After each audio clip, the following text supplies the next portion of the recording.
The Biden administration is preparing for the fall of Kabul. CBS News has confirmed that all U.S. Embassy employees, except a small handful of key personnel, are... Hello, today I present to you an extremely attractive application for music lovers.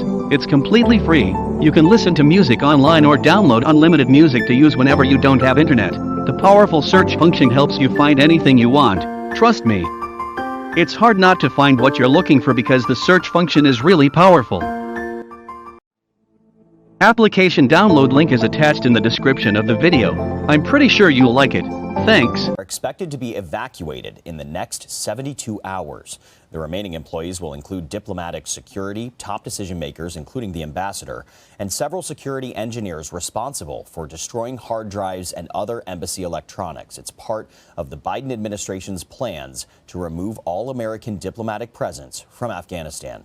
The decision comes as the Taliban is rapidly gaining ground on its march toward the country's largest city.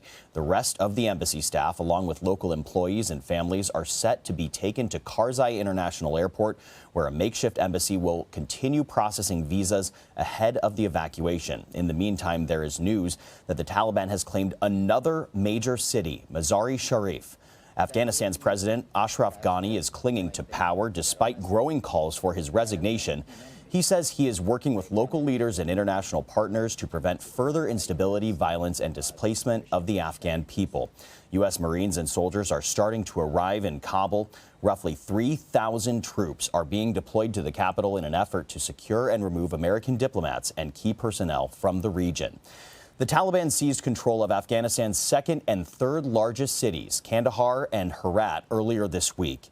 They are now pressing toward the capital of Kabul.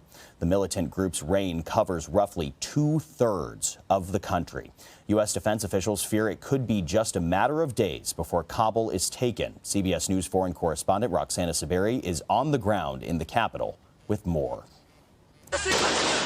As the Taliban take territory, they also gain strength, replenishing their ranks with Taliban prisoners they free along the way, and seizing the spoils of war left behind by retreating Afghan forces trained by the U.S. Pentagon spokesman John Kirby.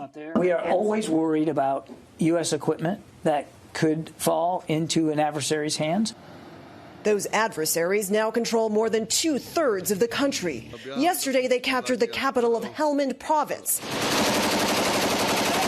where U.S. troops once fought some of their bloodiest battles. Now the Taliban are eyeing what's essentially the Afghan government's last stand. For now, daily life here in the capital, Kabul, appears to be carrying on more or less as usual. But many people here fear this way of life could soon come to an end. Freedom, equality, and women's rights, all of these things are the issues everyone is concerned about that. They are killing women who were born and raised here. What about me? Banafsha Rahimi says her family will stay in Afghanistan. But as a woman who studied on an American scholarship, she needs to flee. You're afraid of being killed if the Taliban come here? Yeah, I'm afraid of being killed. I'm totally sure that I will not survive here. Thousands of Afghans are already escaping, many lining up at Kabul's airport. This video appears to confirm fears of the insurgents' brutality, with the Taliban fighter counting 14 bodies of men executed for fighting back. Roxana Saberi joins us now for more. Roxana, thank you for taking the time to chat with us. Taliban forces are quickly closing in on the capital city of Kabul. What more can you tell us about the Taliban's latest gains? Because they've been alarmingly fast, according to some officials, right? They have been moving at stunning speed, Tom. We know that they have captured at least 21 major cities in Afghanistan in just over the past week, since last week on Friday. 3 of those fell just today. That's over half of the provincial capitals of this country. And that's the one that they've captured that's closest to Kabul, where we are, is only 50 miles away. There's heavy fighting taking place in another provincial capital, only 30 miles from where we are here in Kabul, Tom. And, you know, that speed has shocked a lot of national security officials, and officials for the U.S. government. Looking at the Afghanistan government, Afghan President Ashraf Ghani has vowed to fight back against the Taliban as they push closer to Kabul. What are they saying about the Taliban's latest victories, though? Yeah, that's right. President Ashraf Ghani made his first public comments since the Taliban made its recent gains in the past several days. He gave a televised speech, and as you said, he vowed to keep fighting. He called for remobilization of Afghan security forces, and he showed no signs of giving up despite all of these defeats across the country. And we have to tell you, Tom, we've seen city after city falling to the Taliban in these past few days. And some of these U.S. trained security troops have actually surrendered without a fight. Oftentimes, they've been leaving behind military equipment. We've seen videos of Humvees, of bases, military bases that the Taliban have seized from those retreating troops. We've also seen a lot of videos on social media of celebrations by the Taliban. Tom. And these are military forces that the U.S. spent nearly 2 decades trying to build up. As you mentioned, those forces are collapsing, and in your piece, people are clearly scared in the country's capital. Is that a surprise that these military groups are collapsing to the people there? The people we've talked to said the ones we've spoken to said they're very disappointed. They're very surprised. They didn't think that the Taliban would be able to take these cities at such a fast and rapid speed. Many of them are afraid of what the future might hold.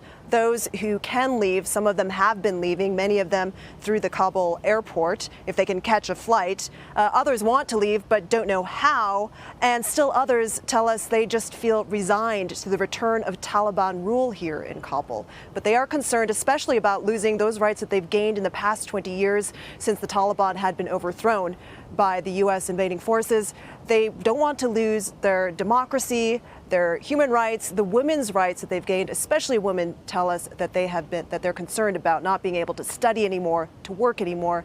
And there are also a lot of young people who don't remember Taliban rule, and they are particularly concerned about the future, Tom. Obviously, a very tense and dangerous situation unfolding there. Give us a sense of the timeline. Is there a feeling on the ground of when the fight could reach the capital where you are? You know, it's a very good question, and it's anybody's guess. It could happen any day. We don't know what it will look like. But as I mentioned, there is heavy fighting taking place about 30 miles from here in a city called Maidan-e-Shahr. So the Taliban are quickly closing in. And the feeling here, of course, the mood here is very tense, Tom.